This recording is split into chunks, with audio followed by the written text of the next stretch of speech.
গিট, গিটহাব এই কথাগুলো আমরা প্রায়ই শুনে থাকি এবং আমাদের খুব কাজে লাগে।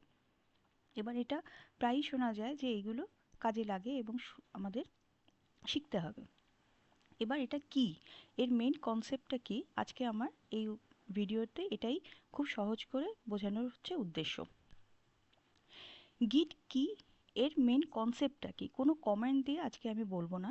আজকে আমি শুধু এর ভেতরকার কনসেপ্টটা কি, এটা ঠিক কি করে সেই জিনিসটা আমি বোঝানোর চেষ্টা করব। এরপরে আমার এর ওপর সিরিজ থাকবে, যেখানে আমি কমেন্ট দিয়ে কি করে এটাকে ইউজ করতে হয়, কি করে এটাকে অ্যাকচুয়ালি চালাতে হয় সেই জিনিসগুলো বলবো। কিন্তু আজকের এই ভিডিওর মেইন উদ্দেশ্য হচ্ছে গিট কি, এর বেসিক কনসেপ্টটা বোঝা। এবার যদি বলি যে কেউ কেন গিটটা শিখবে, কেন আমাদের দরকার এটা, গিট সম্বন্ধে জানার জন্য, যে এটা খুব ইউজ হয়, কেন ইউজ হয় সেই জিনিসটা সম্বন্ধে জানার জন্য সেটা অবশ্যই দরকার। তাছাড়া যদি আমাদের গিটহাব থেকে যদি কোনো কোড আমাদের অ্যাক্সেস দরকার হয়, এবার আমি এক্ষেত্রে একটা জিনিস বলবো যে গিটহাব থেকে অনেক সময় আমাদের কোনো কোড নামিয়ে সেই কোডটাকে আমাদের ইউজ করতে হয়। সেক্ষেত্রে বলবো আমি যে আমাদের গিট বা গিটহাব জানার কোনো দরকার নেই, সেখান থেকে ডাউনলোড করে নিলে সেই কোডটাকে আমরা কাজ করতে পারবো। কিন্তু যদি সেই কোডটাকে আমাদের মডিফাই করে আবার আমাদের গিটে তুলতে হয়, গিটহাবে তুলতে হয়, সেই কোড গিটহাবে যেখান থেকে আমরা কোড নামিয়েছি সেই কোডের সাথে আমাদের মার্জ করতে হয়, সেখানে আপলোড করতে হয়, তখন আমাদের গিট বা গিটহাব জানা দরকার। গিটের মেইন কাজ হচ্ছে ভার্সন কন্ট্রোল। সুতরাং ভার্সন কন্ট্রোল যদি করতে চাই, ভার্সন কন্ট্রোল কি সেটা আমি আরও পরে বলছি। ভার্সন কন্ট্রোল যদি করতে চাই তাহলে অবশ্যই আমাদের গিট জানা দরকার। আর হচ্ছে কোলাবোরেটিভলি কাজ করতে গেলে, কারোর সাথে যখন কাজ করতে চাই, গিট বা গিটহাব হচ্ছে খুব ভালো একটা ইউজফুল টুল, যেটা দিয়ে আমরা কোনো কাজকে খুব ভালোভাবে আমরা কোলাবোরেটিভলি কাজ করতে পারবো। তাহলে এবার আসল জায়গায় আসি, সেটা হচ্ছে গিট কি। গিট অ্যাকচুয়ালি হচ্ছে একটা সফটওয়্যার। এটা একটা ফ্রি সফটওয়্যার, এটা একটা ওপেন সোর্স সফটওয়্যার। এটা আমরা ফ্রিলি নামিয়ে আমাদের মেশিনে লোকালি ইনস্টল করতে পারি। এটা লোকালি ইনস্টল হয়। এটা একটা ওপেন সোর্স সফটওয়্যার। এটাকে নিয়ে আমরা এই যে গিটের যে সফটওয়্যার সেটাকে কিন্তু আমরা ইচ্ছা করলে মডিফাই করতে পারি। আমাদের কি কি যদি আরও কিছু ইউটিলিটি আমাদের দরকার হয় গিটের সফটওয়্যারটায়, তাহলে আমরা সেগুলো অ্যাড করতে পারি। তবে সেটার জন্য কিছু নিয়ম অবশ্যই আছে, সেইগুলোকে মানতে হয়, সেগুলো গিটের সাইটেই পাওয়া যাবে। সেইগুলোকে মেনে আমরা গিটের সফটওয়্যারটাকেও আপডেট করতে পারি। তবে বেসিক ইউজের জন্য, যেটা লোকে জেনারেলি ইউজ করে গিট ইউজ করা বা গিট হাব ইউজ করা, সেটার জন্য গিট সফটওয়্যারটাকে মডিফাই করার কোনো দরকার হয় না। গিটের ইনবিল্ট এখন অবধি যা ফিচার্স আছে সেগুলো যথেষ্ট, সেগুলো দিয়েই আমরা কাজ চালাতে পারি। এটা লোকালি মেশিনে ইনস্টল হয়। গিট কি করে? গিট মেনলি ভার্সন কন্ট্রোল করে। ভার্সন কন্ট্রোল কি? ভার্সন কন্ট্রোল হচ্ছে যখন কোনো একটা কিছুর কোনো ভার্সন আমরা মেনটেন করতে চাই।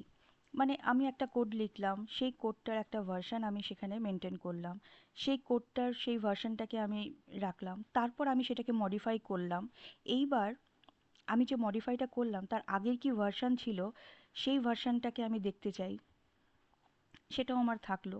এবার আমি যে নতুন মডিফাইটা করলাম সেই মডিফিকেশনে কি হলো সেইটা যদি আমার কাজ না করে, তাহলে আমি পুরনো ভার্সনটাকে নিয়ে কাজ করতে পারি, বা কি চেঞ্জেস হলো সেই জিনিসগুলো দেখতে পারি, বা স্টেপ বাই স্টেপ কীভাবে আমি এগিয়েছিলাম সেই একটা হিস্ট্রি আমি যদি জানতে চাই, যে আমি এটার পর এটা করেছিলাম, সেই রকম একটা ভার্সন থাকলো, কোন জায়গাটায় কি করেছিলাম। এবার যদি কখনো ব্যাকট্র্যাক করতে চাই সেটা করতে পারি। তো সেটার একটা জেনারেল ভার্সন যেটা গিট ছাড়া করতে পারি, সেটা হচ্ছে পুরো ফোল্ডারটাকে, যেখানে আমার কাজটা আছে সেটাকে একটা আলাদা কপি আমি মেশিনের কোথাও রেখে দিতে পারি। সেক্ষেত্রে একটা রিনেমিংয়ের প্রবলেম হতে পারে, বা সেখানে কি করেছিলাম সেই ডিটেলস মেনটেন করার একটা সমস্যা হতে পারে। সেই জিনিসগুলোই খুব ভালোভাবে সিস্টেমেটিক্যালি মেনটেন করে হচ্ছে গিট। পুরনো ভার্সনগুলোকে খুব সুন্দরভাবে মেনটেন করে রাখে গিট, নানা রকমভাবে সেভ করে, অনেক কম জায়গায় অনেক ভালোভাবে গিট সেগুলোকে মেনটেন করে রাখে। বারবার সেটাকে আমাদেরকে আলাদা করে পুরো ফোল্ডার ওয়াইজ কপি করে পুরো নানা জায়গায় সেগুলো রাখার দরকার হয় না। গিট সেগুলোকে নিজের মতো করে কপি করে রাখে। সুতরাং ভার্সন কন্ট্রোল, কোন ভার্সনে কি হয়েছিল, কোথায় কি হয়েছিল, কে করেছিল, সেই সব জিনিসগুলো পুরো ডিটেলসে গিটের মাধ্যমে আমরা স্টোর করে রাখতে পারি। ভার্সন কন্ট্রোলটাই হচ্ছে গিটের মেইন কাজ।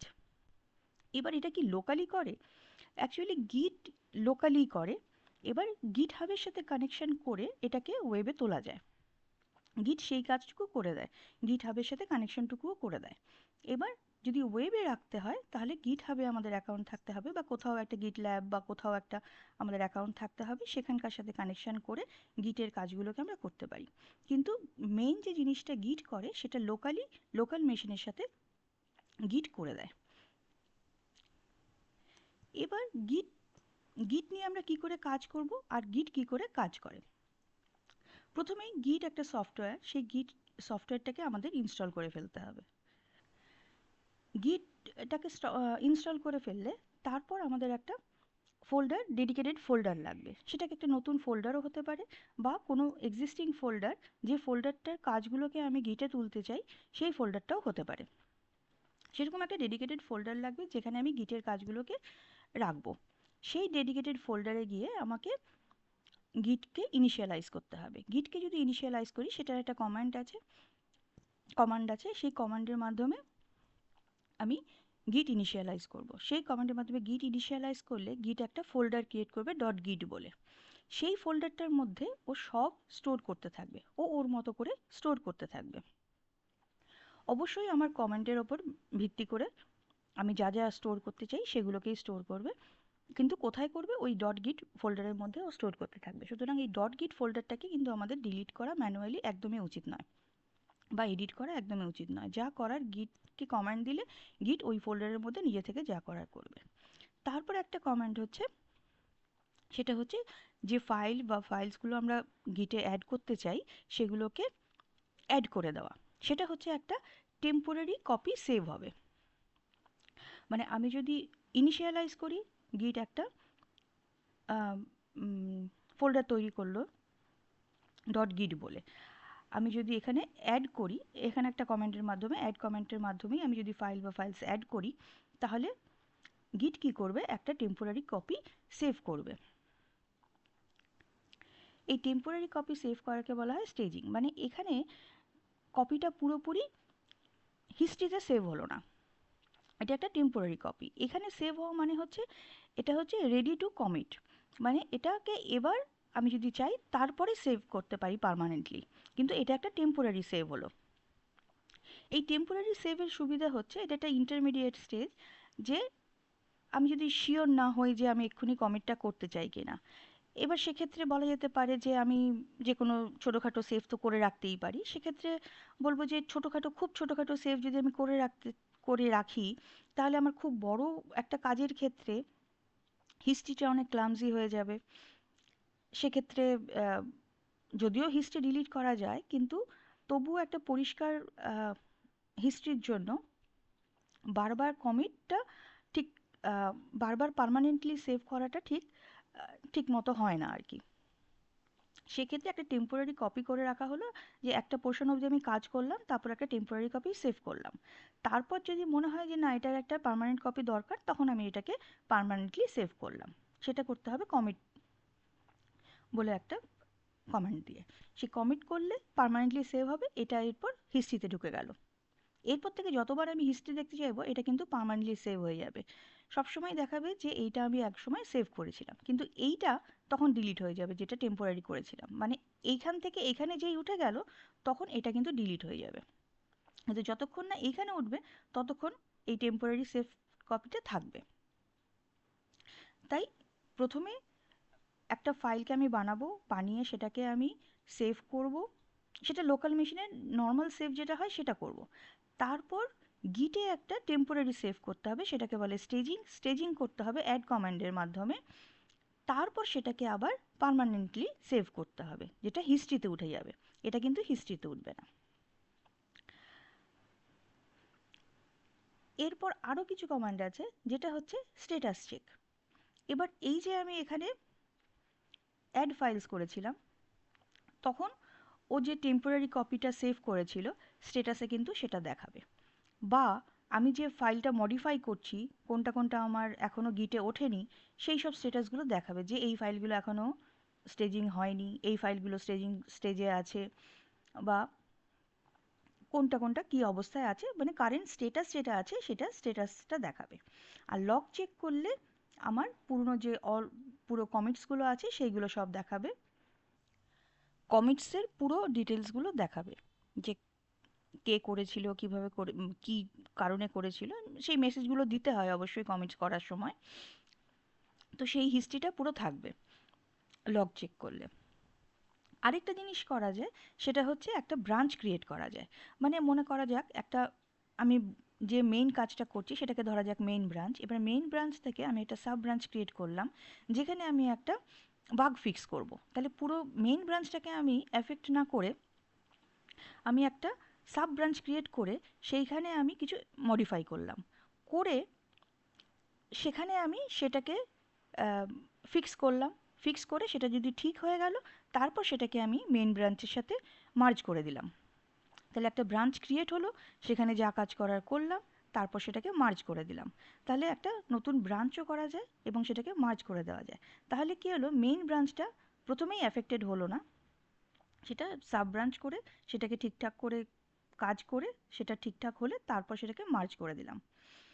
সেটা আরও হয় কোলাবোরেটিভলি কাজ করলে, আমি একটা ব্রাঞ্চ নিয়ে কাজ করছি, কেউ হয়তো ডেভেলপমেন্টের কাজ করছে, সেখানে ডেভেলপমেন্টের পোর্শনটুকু শুধু করছে, সেখানে সেই ব্রাঞ্চটুকু, সেই পোর্শনটুকু শুধু মার্জ করলো। তো এইভাবে ব্রাঞ্চ ক্রিয়েট করে করে নিজের নিজের কাজগুলো করা যায়। আরেকটা অবশ্যই ইম্পর্ট্যান্ট ফিচার, সেটা হচ্ছে পুরনো ভার্সন। মনে করা যাক আমি 3টে কমিট করেছি, 3টে কমিটের মধ্যে যে ফার্স্ট কমিটটা ছিল, আমার মনে হচ্ছে লাস্ট যে দুটো কমিট করেছি সেটা সেই অ্যাপ্রোচটা ঠিক ঠিক নয়। একদম লাস্ট যে ফার্স্ট যে কমিটটা করেছিলাম সেটাই ঠিক।